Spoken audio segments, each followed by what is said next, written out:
সাদামাটা ভাবেই ছেলের জন্মদিন পালন করলেন ঢালিউড নায়িকা পরীমণি। তবে ছেলের জন্মদিনে আয়োজনে কমতি রাখেননি পরী। ঘরোয়াভাবেই নিজের পছন্দের মানুষদের নিয়ে পূর্ণর জন্মদিন পালন করেছেন তিনি। যে পরীমণি মানে ছিল বিলাসবহুল আর আভিজাত্যের ছলছলানি, সেই পরীমণি আজ যেন বড়ই সাধাসিধে আর অত্যন্ত সাধারণ একজন নায়িকা। রাজের সঙ্গে বিচ্ছেদের পর ছেলে পূর্ণ ও কন্যা প্রিয়মকে সঙ্গে নিয়েই কাটছে তার সংসার।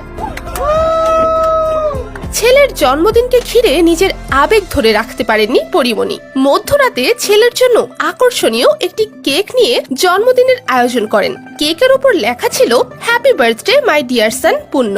ভিডিওর ক্যাপশনে পরী লিখেছেন, আজকে আমার ছেলের জন্মদিন, দেখতে দেখতে 2 বছর হয়ে গেল।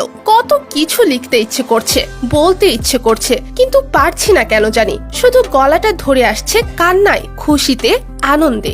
আনন্দের এই দিনে প্রয়াত নানার অভাব বোধ করছেন পরীমণি। সেটা উল্লেখ করে তিনি লিখেছেন, নানা ভাইকে মিস করছি ভীষণ। হারানোর ক্ষত বুকে নিয়েই আমরা জীবনের আনন্দটুকু উদযাপন করতে চাই। আপনারা সবাই আমার বাচ্চাদের যে ভালোবাসা দিয়েছেন, আমি সত্যি অনেক কৃতজ্ঞ। পরীমণির সেই পোস্টের কমেন্টে তার অনুরাগীরা পূর্ণকে জন্মদিনের শুভেচ্ছা জানিয়েছেন। একই সঙ্গে বিনোদন অঙ্গনের তারকারাও নায়িকা পুত্রকে ভালোবাসায় ভাসিয়েছেন। তো ভিউয়ার্স, পরীমণির ছেলের জন্মদিনে এমন সাধারণ আয়োজন দেখে আপনার কেমন লেগেছে তা অবশ্যই কমেন্ট করে জানাতে ভুলবেন না।